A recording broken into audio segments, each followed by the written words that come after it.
शुरुआत 84 से कर लेते हैं क्योंकि सबसे दूर वही इलाका है। दूर वाले की चर्चा पहले होनी चाहिए। वहां पर देखिए कांग्रेस और बीजेपी दूसरे और तीसरे स्थान के लिए कड़े संघर्ष में है। राजकुमार रोत नामक युवक बहुत आगे है। उसके काम करने के तरीके अलहदा हैं और वो जानते हैं कि युवाओं के साथ कैसे रिश्ता प्रगाढ़ करना है। बस कांग्रेस ने अच्छी 40 बार यह चली है कि ताराचंद भगोरा के परिवार से तौबा किया है और महेश रोज जैसे युवा सरपंच को टिकट दिया है, जिससे लड़ाई में वहां पर कांग्रेस का भी जोर दिखाई दे रहा है। कांग्रेस पिछले 2-3 चुनावों से ज्यादा बेहतर प्रदर्शन करने वाली है 84 में। और बीजेपी ने भी नए चेहरे कारीलाल ननोमा सिमलवाड़ा के प्रधान हैं, उन्हें उतारा है।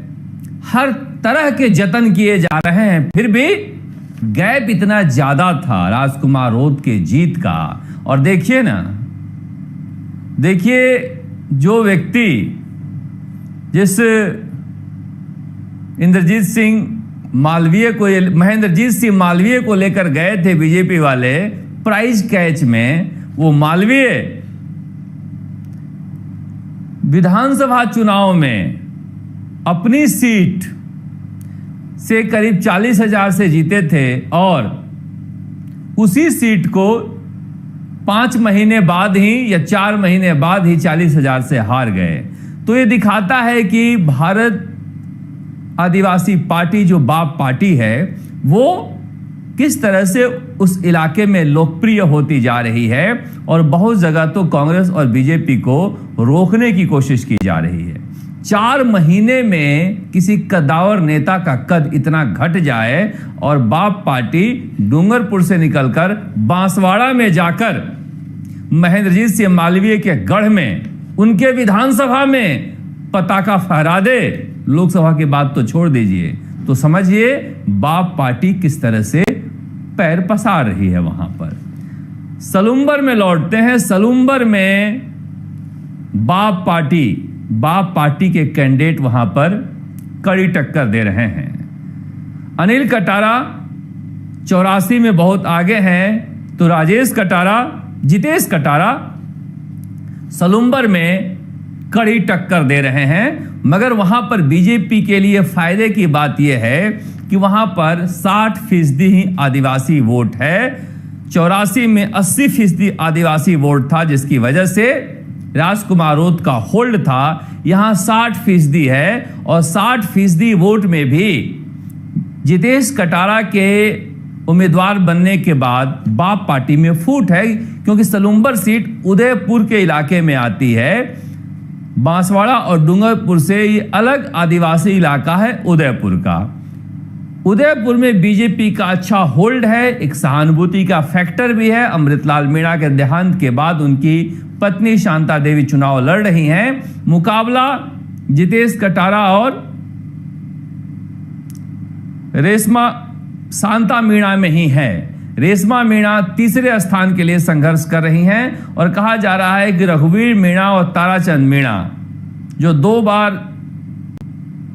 4 बार जिनकी फैमिली रघुवीर मीणा की लड़ चुकी है और पिछली बार ताराचंद मीणा लड़े थे लोकसभा का, वो ज्यादा असर नहीं छोड़ पा रहे हैं। या फिर कहा जा रहा है कि बाप पार्टी के बढ़ते प्रभाव को रोकने के लिए अंदर खाने कांग्रेस के लोग बीजेपी को वहां पर सपोर्ट कर रहे हैं और शांता मीणा चुनाव जीत सकती हैं। वो फिलहाल आगे चल रही हैं, मगर बाप कड़ी टक्कर दे रहा है। वहां पर डॉक्टर किरोड़ीलाल मीणा को भी भेजा जा रहा है, क्योंकि वो जो इलाका है वहां पर डॉक्टर किरोड़ीलाल मीणा ने जब राजपा बनाई थी तो अच्छा खासा वोट मिला था। उस इलाके में, उदयपुर के आदिवासी इलाके में बीजेपी नेता किरोड़ीलाल मीणा का भी प्रभाव है।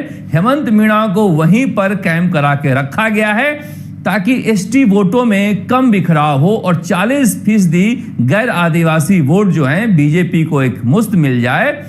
तो 60% कम से कम 20% भी आदिवासी वोट मिल जाए तो 60% के साथ क्लियर कट अमृतलाल मीणा की पत्नी शांता मीणा चुनाव जीत सकती हैं।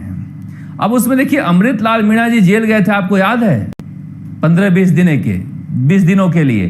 किस लिए गए थे? क्योंकि इन्हीं अपनी पत्नी शांता देवी के लिए उन्होंने फर्जी सर्टिफिकेट तैयार किया था। उसके आरोप में वो जेल गए थे। वो मुकदमा शांता देवी पे भी चल रहा है। शांता मीणा को भी जेल हो सकती है। अभी जो है ये मामला चल ही रहा है, इसलिए जो बीजेपी के बागी उम्मीदवार देवेंद्र मीणा हैं वो उम्मीद बांधे हुए हैं कि क्या पता उपचुनाव हो जाए, मगर यहां पर फिलहाल जो है शांता मीणा आगे हैं और ये बीजेपी के लिए कड़े मुकाबले में भी सेफ सीट मानी जा रही है। मगर बाप का उदयपुर में ये बीजेपी और कांग्रेस के लिए बड़ा खतरा है और कम समय में बाप ने एक बड़ी पहचान इस इलाके में बनाई है। अगर दूसरे आदिवासी इलाकों की तरह यहां 60% से ज्यादा 70% तक भी अगर आदिवासी वोट होता तो मुश्किल होती बीजेपी और कांग्रेस के लिए। लौटते हैं झुंझुनू में किसने सोचा था कि बृजेंद्र ओला को यह कहना पड़ जाएगा कि मैं अपने बेटे अमित ओला को चुनाव नहीं लड़ाना चाहता था, मगर पार्टी ने कहा किसी दूसरे को लड़ाएंगे तो उसकी जमानत जब्त हो जाएगी। मैं मजबूरी में अमित ओला को चुनाव लड़ा रहा हूं, मेरी इच्छा नहीं थी। देखिए, शीशराम ओला के कद्दावर राजनीति के साये में बृजेंद्र ओला पनपे हैं। बृजेंद्र ओला उतने कद्दावर नहीं हैं और दूसरे जाट नेताओं की तरफ फटकारे भी नहीं मारते हैं। उनसे भी ज्यादा धैर्यवान और सुशील दिखते हैं अमित ओला। अब ऐसे में झुंझुनू जैसे इलाके में इनके लिए चुनाव जीतना पहाड़ जैसा साबित हो रहा है और सबसे ज्यादा मुश्किल खड़े कर रहे हैं राजेंद्र सिंह गुढ़ा। राजेंद्र सिंह गुढ़ा इस तरह से चुनाव को उड़ा ले जाएंगे, कांग्रेस ने शायद नहीं सोचा होगा। उस इलाके में रहने वाले लोग कह रहे हैं कि मुस्लिम युवक अपने पैसे से पेट्रोल गाड़ियों में भरवा रहे हैं और राजेंद्र सिंह गुढ़ा की सभाएं करवा रहे हैं, प्रचार कर रहे हैं। कांग्रेस सोच भी नहीं सकती थी, क्योंकि उनका मानना था कि मुसलमानों के ठेकेदार तो हम हैं, ये जाएंगे कहां। मुझे लग रहा है कि मुस्लिम वोट बैंक कांग्रेस के इस मिथक को तोड़ने के लिए इस बार आतुर है। 28,000 राजपूत हैं, मगर राजेंद्र गुढ़ा उधर जा नहीं रहे हैं। वो मुस्लिम और एससी वोटों पर अपना फोकस कर रहे हैं, क्योंकि जीते भी थे वो बसपा से 2 बार, तो यही उनका आधार रहा करता था। अपने पुराने जनाधार को पाने के लिए लालायित हैं और कोशिश भी कर रहे हैं, कड़ी टक्कर दे रहे हैं बीजेपी के राजेंद्र भांबू को। भांबू के साथ अच्छी बात यह है कि वो बबलू चौधरी को मनाने में कामयाब हो गए हैं, या फिर बीजेपी बबलू चौधरी को मनाने में कामयाब हो गई है। वो उतना ज्यादा नुकसान नहीं कर रहे हैं बीजेपी को। अगर बबलू चौधरी खड़े होते तो तय मानिए राजेंद्र सिंह गुढ़ा की जीत को रोक नहीं सकता था। अभी भी वो कड़ी टक्कर में है, मगर आज के दिन में बीजेपी थोड़ा वहां पर प्लस दिखाई दे रही है। हरियाणा फैक्टर दिखाई दे रहा है, वहां पर एंटी जाट एक सेंटीमेंट है और एंटी जाट सेंटीमेंट में अमित ओला पिछड़ रहे हैं। भांबू और गुढ़ा आमने सामने हैं। अगर ये अपने रोमांच पर पहुंचा तो किसी भी तरफ मामला जा सकता है, मगर फिलहाल यहां पर बीजेपी के लिए राहत की बात है। सतीश पूनिया को भेजा जा रहा है। झुंझुनू में सतीश पूनिया थे, दिया कुमारी जा रही हैं, राजवर्धन सिंह राठौड़ जा रहे हैं, मगर राजेंद्र राठौड़ दौसा में हैं, देवली उनियारा जा रहे हैं, सलुम्बर जा रहे हैं। समझिए बीजेपी कितना सधी हुई राजनीति शेखावटी की कर रही है कि कांग्रेस कहीं जाट बनाम राजपूत का खेल ना खेले।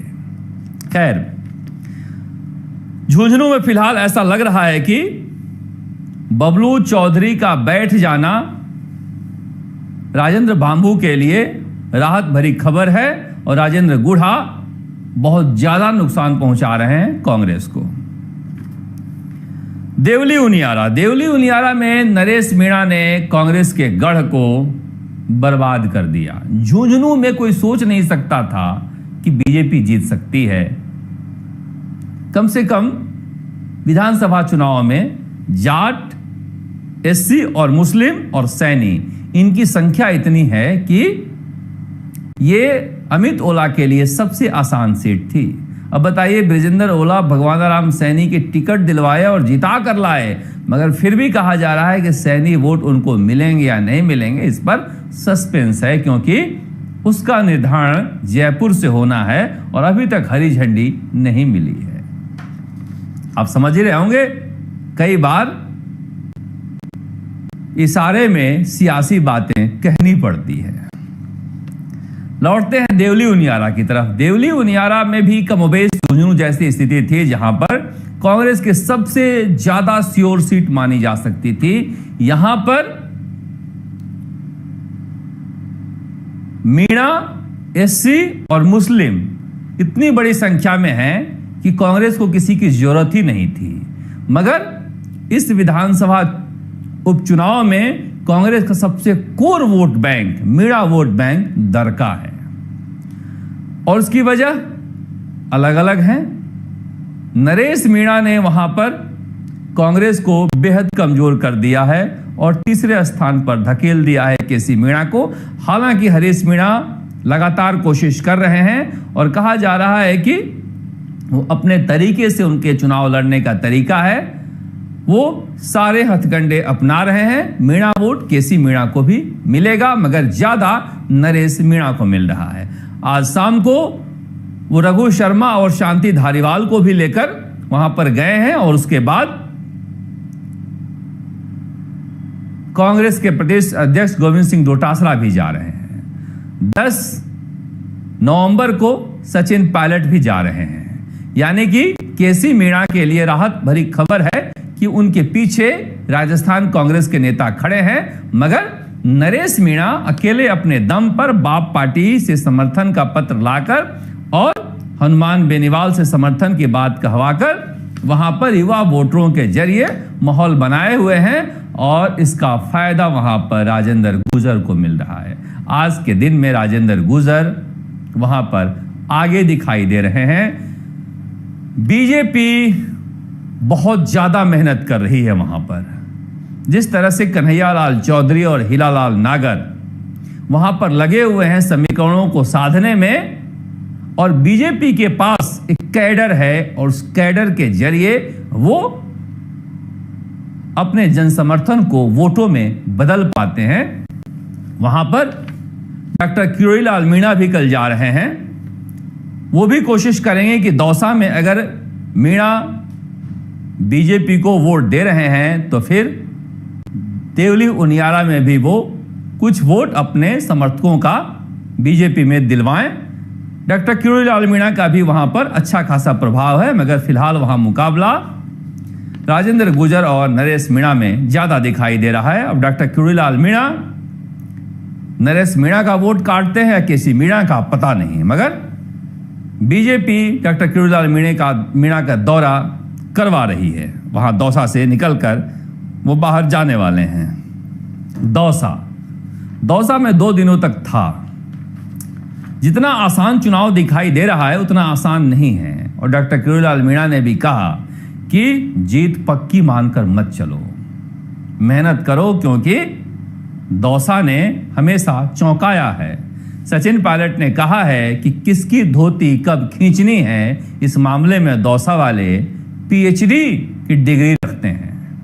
वहां पर कोई कुछ भी नहीं बोल रहा है। सबसे ज्यादा साइलेंट जो हैं वो सामान्य जातियां हैं। अभी सामान्य कहाँ से फॉर्मूला आता है, बाकी जातियां असामान्य तो होती नहीं है। कोई सामान्य वर्ग कहता है, कोई अगड़ा वर्ग कहता है, और मुझे दोनों कहने में कोफ्त होती है, भाई क्यों आप अगड़ा वर्ग हो, लेकिन करें क्या, ये शब्दावलियां हैं, उसमें बोलनी पड़ती है, मजबूरियां हैं। मगर इनकी खामोशी जो है वो बीजेपी को परेशान कर रही है। भजन लाल शर्मा राजस्थान के मुख्यमंत्री रोजाना 10-20 ब्राह्मण नेताओं को जयपुर बुलाकर बातचीत कर रहे हैं, और कहा जा रहा है कि कल परसों में उनकी देवली, उनियारा और दौसा में सभा भी होने जा रही है। हरियाणा ब्राह्मण वहां ज्यादा नाराज हैं। हालांकि मैं देख रहा था दौसा की राजनीति को, तो मुझे बहुत ज्यादा ऐसा नहीं लगा कि ब्राह्मण सीट रही हो। हाँ, बीजेपी ने 4 बार से वहां पर ब्राह्मणों को उतारा है, मगर शंकर लाल शर्मा कोई बहुत ज्यादा जीते हुए नहीं है। 1 बार जीते हैं, और वो भी इसलिए जीते हैं कि 2013 में कि डॉक्टर किरोड़ीलाल मीणा ने वहां पर लक्ष्मी गोयल को, उस समय उन्होंने राजपा पार्टी बनाई थी, खड़ा कर दिया था, और वो अच्छा खासा वोट लेकर चले गए थे। बाकी तो मुरारी लाल मीणा वहां पर लगातार झंडा गाड़ते आ रहे हैं।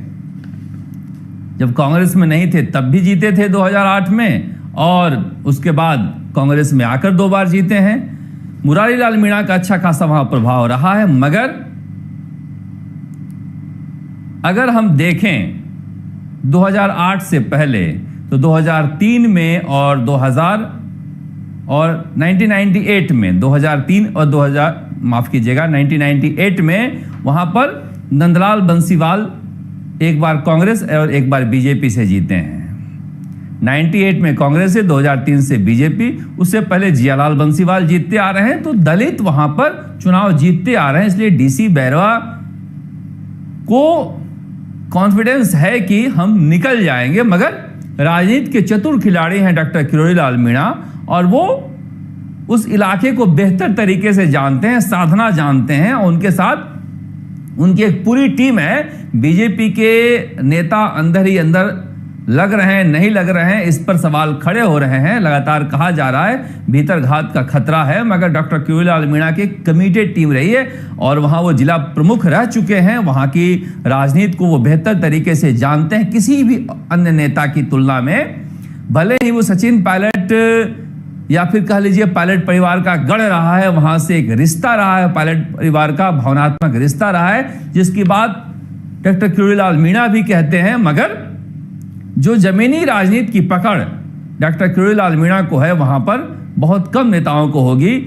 मुरारी लाल मीणा सबसे लंबे समय तक दौसा पर राज करने वाले नेता हैं। अब लिटमस टेस्ट जो है मुरारी लाल मीणा का है, क्या जो व्यक्ति 2008 से 2013 को छोड़ दे, तो उसके भी कारण बताए मैंने कि डॉक्टर किरोड़ीलाल मीणा जी ने वहां पर पार्टी बना ली थी। तो जो व्यक्ति इतने दिनों से दौसा पर राज करता आ रहा हो, उसके साथ उसके जाति के वोट हैं या नहीं है, इसका लिटमस टेस्ट होना है। अगर नहीं है तो क्या मुरारी लाल मीणा ने कोई कोताही बरती है तो कितने हैं?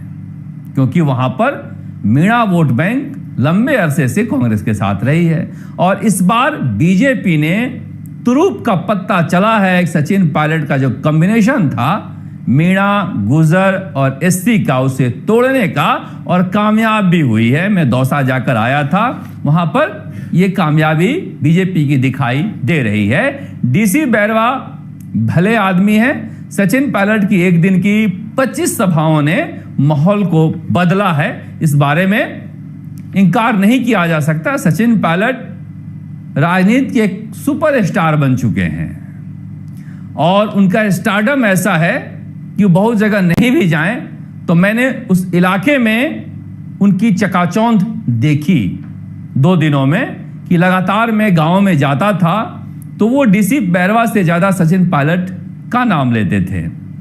तो मुझे लग रहा है कि डीसी बैरवा के लिए एक फायदे की बात है। अब बहुत सारे लोग कह रहे हैं कि दलित जो हैं वो बहुत ज़्यादा वोट कर नहीं पाएंगे क्योंकि उन्हें वोट करने नहीं दिया जाएगा। अब ये सारे तर्क, तरह तरह की बातें हो रही है। ब्राह्मण, हरियाणा ब्राह्मण अभी भी नहीं मान रहे हैं, कई तरह की बातें हो रही हैं। जगमोहन मीणा आज के दिन में आपको आगे दिखाई दे रहे हैं, मगर इतने आगे भी नहीं कि जीत जाएं। डीसी बैरवा कड़ी टक्कर दे रहे हैं। अगर दलित वोट बैंक के साथ गुर्जर और सामान्य वोट बैंक और माली मिल जाते हैं तो फिर डीसी बैरवा डायरेक्ट करंट भी दे सकते हैं बीजेपी को, मगर वहां पर कांटे का मुकाबला है। अब सचिन पायलट की वापस 10 नवंबर को सभा होनी है, कहा जा रहा है दौसा में रोड शो होना है। उसके बाद क्या माहौल बदलता है पता नहीं। कहा जा रहा है कि डीसी बैरवा चाह रहे हैं कि अशोक गहलोत की भी सभा हो। अब अशोक गहलोत के लिए कहा जा रहा है कि वो 9, 10, 11 को उपलब्ध हैं और 9, 10, 11 को उनकी सभाएं हो सकती है। ज्यादातर कांग्रेस के नेता जो हैं 9, 10, 11 को ही सभा करेंगे। प्रदेश अध्यक्ष गोविंद सिंह डोटासरा कल झुंझुनू जा सकते हैं, उसके बाद वो रामगढ़ जाएंगे। मगर बीजेपी के नेताओं की जो सभा देखी मैंने, गजब, क्या मैनेजमेंट है मदन सिंह राठौड़ का। मदन सिंह राठौड़ जो हैं बीजेपी के प्रदेश अध्यक्ष, हम मान गए कि उन्होंने बेहतर चॉइस रखा है और लोकसभा चुनाव से बहुत कुछ सीखा है। जिस तरह से एक एक करके मंत्रियों का कहां कैसे उपयोग लेना है किस नेता का, उस आधार पर चुनाव की रणनीति बनाई जा रही है। बीजेपी ने हारी हुई बाजी को पलटने की जो कोशिश की है उसमें कामयाब होते हुए भी दिखाई दे रहे हैं। अब खींवसर आते हैं। खींवसर भी दिलचस्प मुकाबला हो रहा है। किसी से पूछो तो कोई कहता है कि हनुमान बेनीवाल 3 दिनों में अच्छा रिकवर किए हैं और जीत रहे हैं। किसी से पूछो तो कोई कहता है इस बार तो हनुमान सलट गए।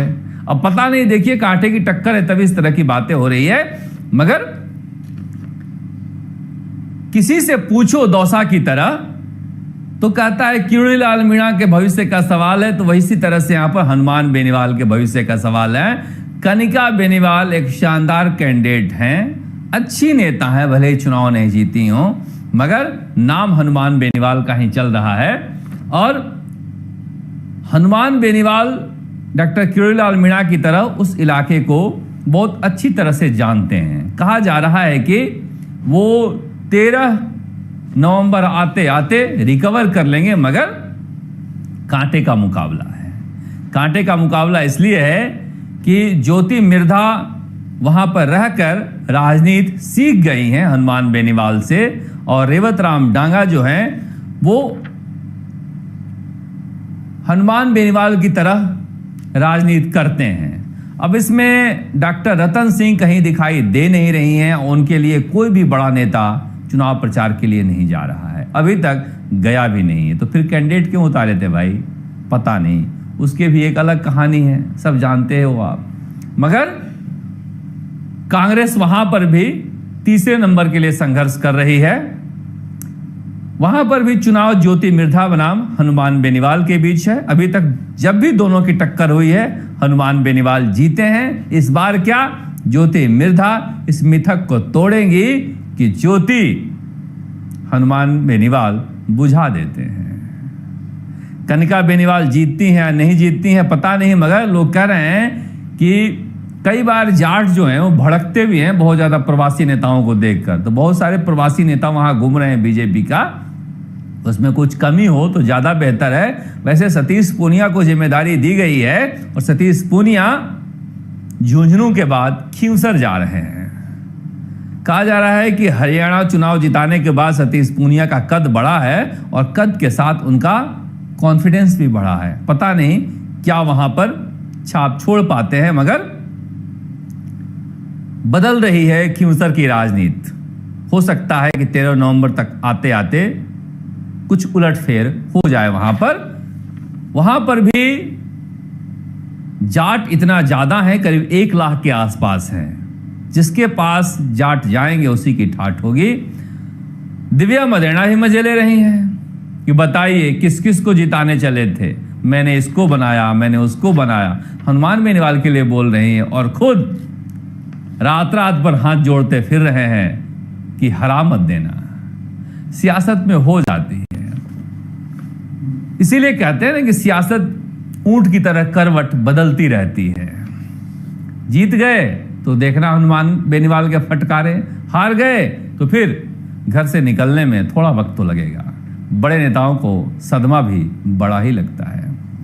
रामगढ़ आते हैं, ये भी एक श्योर सीट थी कांग्रेस की। ये भी एक कांग्रेस की श्योर सीट थी, जहां पर आर्यन जुबेर खान के लिए टीकाराम जूली खूब पसीना बहा रहे हैं। मगर क्या अकेले टीकाराम जूली के भरोसे कांग्रेस जीत पाएगी? कहा जा रहा है कि कल परसों गोविंद सिंह डोटासरा भी जा रहे हैं, मगर वहां पर फिलहाल सुखवंत सिंह बीजेपी के आगे दिखाई दे रहे हैं। ये इसलिए भी हुआ कि सुमन मजोका जो ओड राजपूत हैं, उन्हें चंद्रशेखर की पार्टी ने टिकट दिया था और उनको बैठाने में बीजेपी कामयाब हो गई है। ओड राजपूत की 22,000 वोट हैं और चंद्रशेखर ने इस बार एक्सपेरिमेंट किया था, क्योंकि चंद्रशेखर के जो पुराने उम्मीदवार थे सुखवंत सिंह, वो भागकर वापस बीजेपी में चले गए थे। तो ये जो उन्होंने बैठा लिया है अपने वोट बैंक के कैंडिडेट को, इसका बड़ा फायदा मिलने जा रहा है।